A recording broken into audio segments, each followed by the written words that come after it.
आणि या सगळ्या निमित्तानं काही मूलभूत सवाल आपण उपस्थित करतोय। सुरुवातीला सांगितलं त्याप्रमाणे केवळ ही स्लिप ऑफ टंग नाहीये, ह्या माणसाचं ज्या प्रकारचं सातत्य आहे ना, वादांचं आणि वाटेल ते बोलण्याचं, बेताल बोलण्याचं, त्यामुळे ही चर्चा आहे। 1 तास महाराष्ट्रानं काय ऐकावं, काही मूलभूत सवाल। बेताल गायकवाड यांच्यावर पक्षानं कारवाई करायला हवी का? कायदेशीर कारवाई दुसऱ्या बाजूला आणि तिकडे पक्षांतर्गत सुद्धा, कारण पक्षाची बदनामी होते या सगळ्यामुळे। आमदाराच्या तोंडी अशा शिव्या शोभतात का? 3 ते 4 लाख लोकांचं प्रतिनिधित्व करणारी जी व्यक्ती असते, लोकप्रतिनिधी असते, त्या व्यक्तीच्या तोंडून कुठला शब्द निघावा? त्यांचा सन्मान, आत्मसन्मान, त्या सभागृहाचा सन्मान, ह्या सगळ्या हे सगळं शोभणार आहे का? घरात घुसून मारण्याची धमकी हा गुन्हा नाहीये का? आणि सगळ्यात महत्त्वाचं, पानसरेंचं काय झालं असं म्हणून, पानसरेंचं काय झालं यांना माहिती आहे का?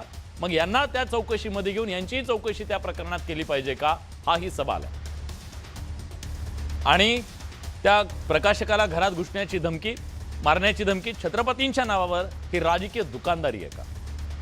आया बहिणींचा उद्धार करणार, प्रत्येक शब्दाला आया बहिणीचा उद्धार करायचा, नाव छत्रपती शिवाजी महाराजांचं घ्यायचं, ही दुकानदारी आहे। आज आपण सवाल उपस्थित करतोय, सभागृहाच्या प्रतिष्ठेला नख लागलं नाहीये का? आमदारांना कोणी काही बोललं, त्यांच्या प्रतिष्ठेला धक्का लागला तर हक्कभंग होतो। मग आज इथं सामान्य माणसाचा अपेक्षाभंग झालेला नाहीये का? हा सवाल सुद्धा आज आपल्याला उपस्थित करायचा, तो विचारायचा आहे मान्यवर पाहुण्यांना।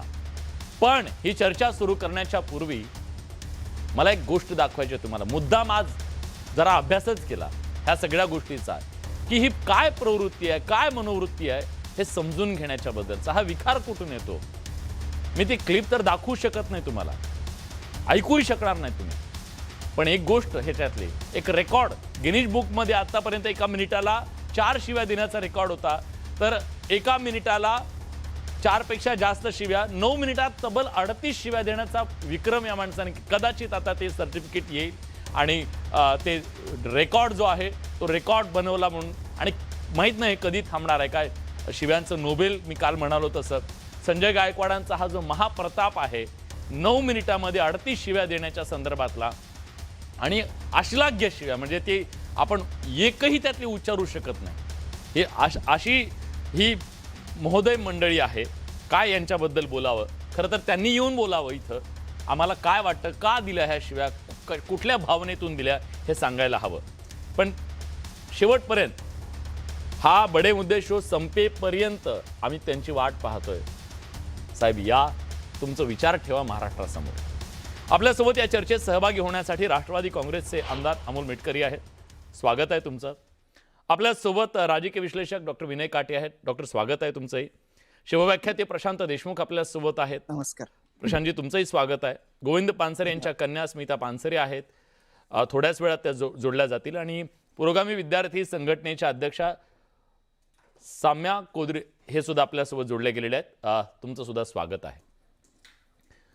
पण चर्चेची सुरुवात मी आज करणार आहे अमोल मिटकरी यांच्यापासून। आम्ही पामर आहोत, सामान्य माणसं आहोत, आमचं काय ठीक आहे, आम्हाला ऐकावं लागतं, पण ज्यांची प्रतिष्ठा आहे समाजामध्ये, आमदार म्हणून तुम्ही सगळे सभागृहात असता, आज सभागृहातल्या त्या प्रत्येक माणसाची मान शर्मेनं खाली गेली आहे का?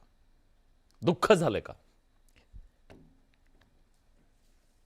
विलासजी, पहिल्यांदा तुमचं मनापासून आभार मानतो की शिवाजी कोण होता हे कॉम्रेड पानसरे सरांच्या पुस्तकावर ही चर्चा आपण घडवून आणत आहात। उलट ह्या प्रती आता अधिक प्रमाणात विकल्या जात आहेत, कारण आज एका लग्नामध्ये 5000 प्रतीची ऑर्डर एका वधूच्या पित्याने दिली की ते लग्नात ते वाटणार। उलट मला असं वाटतं की जास्त लोक वाचायला हे लागतील। महाराष्ट्रानं दिलेलं उत्तर आहे शिव्यांना? 100% 100%।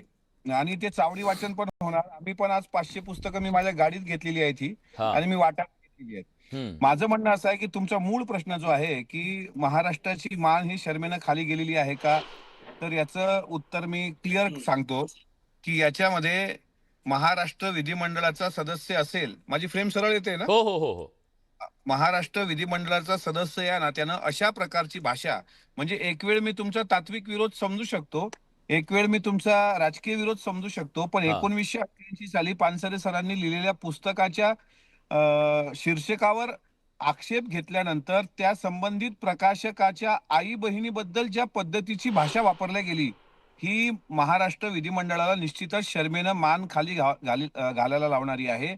अशा प्रकारचा उन्माद त्याचं कोणीही समर्थन करू शकत नाही.